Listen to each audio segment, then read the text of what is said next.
ಯಾರ ಪರವೂ ಅಲ್ಲ, ಯಾರ ವಿರುದ್ಧವೂ ಅಲ್ಲ. ಸಾಯಂಕಾಲ ಎಕ್ಸ್‌ಪ್ರೆಸ್, ಇದು ಜನಪರ. ಏನು ಕಡಿವಾಣ ಹಾಕಬೇಕು ಅಂತ ವಿಚಾರ ಯಾವುದು RSS ಗೆ ಬ್ಯಾನ್ ಮಾಡಬೇಕು, ಯಾರು ಹಾಕಬೇಕು ಅಂತ ನೋಡಿ. ಸರ್ಕಾರ ನೋಡಿ, ಸುಮ್ನೆ ಹೇಳ್ತೀನಿ, ಸರ್ಕಾರ ಮಾಡಿದಂತ ಹಳೆ ಕಾನೂನು ಏನಿದ್ದಾವೆ ಈಗಾಗಲೇ ಯಾವುದೇ ಕಾರ್ಯಕ್ರಮದಲ್ಲಿ, ಅದು ಬಸವಣ್ಣವರ ಕಾರ್ಯಕ್ರಮ ಇರ್ಬೋದು, ಅಂಬೇಡ್ಕರ್ ಇರ್ಬೋದು, ಧಾರ್ಮಿಕ ಇರ್ಬೋದು, ಸ್ಪೋರ್ಟ್ಸ್ ಇರ್ಬೋದು, ಯಾವುದೇ ಕಾರ್ಯಕ್ರಮ ಇರ್ಬೋದು, ಅದಕ್ಕೆ ಪರವಾನಗಿ ತಗೋಬೇಕು ಅನ್ನೋದು ಕಾನೂನು ಇದೆ. ಪರವಾನಗಿ ತಗೊಳ್ಳೋದು ಮಾಡಕ್ ಸಾಧ್ಯ ಇಲ್ಲ. ಅದಕ್ಕೆ ರೂಲ್ಸ್ ಫ್ರೇಮ್ ಮಾಡ್ರಿ, ಸರಿಯಾಗಿ ಇಂಪ್ಲಿಮೆಂಟ್ ಆಗ್ತಾ ಇಲ್ಲ. ಬಹಳ ಜನ ಪರ್ಮಿಷನ್ ತಗೋತಾ ಇಲ್ಲ, ಬರೀ ಒಂದು ಅರ್ಜಿ ಕೊಟ್ಟು ಹೋಗ್ತಾರೆ. ಇದು RSS ಸಲುವಾಗಿ ಅಲ್ಲ, ಎಲ್ಲರಿಗೂ ಅನ್ವಯ ಆಗ್ತದೆ. ಈಗ ಮಾಧ್ಯಮದವ್ರು ನೀವು ಒಂದೇನೋ ಕಾನ್ಫರೆನ್ಸ್ ಮಾಡ್ಬೇಕಂದ್ರೆ ನಿಮ್ಗೂ ಅನ್ವಯ ಆಗ್ತದೆ. ಯಾರಾದ್ರೂ ಪರ್ಮಿಷನ್ ತಗೋ ಅಷ್ಟೇ. ಅದು RSS ಎಲ್ಲಿ ಬಂತಂದ್ರಾಗ ಸುಮ್ಮನೆ ಇವರೇ RSS ಏನು RSS ಒಂದೇ ಸಂಘಟನೆ ಎಷ್ಟು ದೇಶ ಇರೋದು? ಹಂಗೆ ಇರ್ತಾರೆ. ಯಾವುದೇ ಸಂಘಟನೆ ದಲಿತ ಸಂಘಟನೆ ಮಾಡಿದ್ರು ಅಷ್ಟೇ ಅದ, ಲಿಂಗಾಯತ ಸಂಘಟನೆ ಮಾಡಿದ್ರು ಅಷ್ಟೇ ಅದ, ಯಾರು ಮಾಡಿದ್ರು ಅಷ್ಟೇ. ಮಾಧ್ಯಮದವ್ರು ನೀವು ನಿಮ್ಮ ಸಂಘಟನೆ ಮಾಡಿದ್ರು ನಿಮಗೂ ಅದ.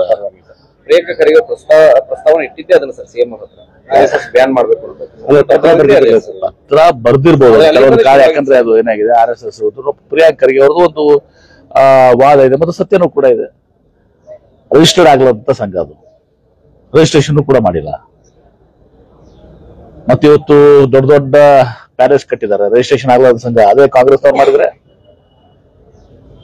ರಿಜಿಸ್ಟ್ರೇಷನ್ ಆಗ್ಲಾದ ಸಂಘ ಇಂತಷ್ಟೆಲ್ಲ ಪ್ರಾಪರ್ಟೀಸು, ದೊಡ್ಡ ದೊಡ್ಡ ಬಂಗ್ಲೆಗಳು, ಆಫೀಸು, 2,000 ಕೋಟಿ ರೂಪಾಯಿ, 200 ಹಿಂಗೆಲ್ಲ ಆಗಿರೋ ಭೂಕಂಪಗಳಾದವು, ಸುನಾಮಿಗಳಾದವು, ಅಲ್ಲೆಲ್ಲ ರಕ್ಷಣೆಗೆ ಹೋದ್ರು, ಅಲ್ಲೆಲ್ಲ ಕೆಲಸ ಮಾಡಿದ್ರು. ಅವಾಗಿದ್ರು ಎಲ್ಲರೂ ಮಾಡಿರ್ತಾರೆ, ರೆಡ್ ಕ್ರಾಸ್ನವ್ರು ಮಾಡಿರ್ತಾರೆ, ಎಲ್ಲರೂ ಮಾಡಿರ್ತಾರೆ.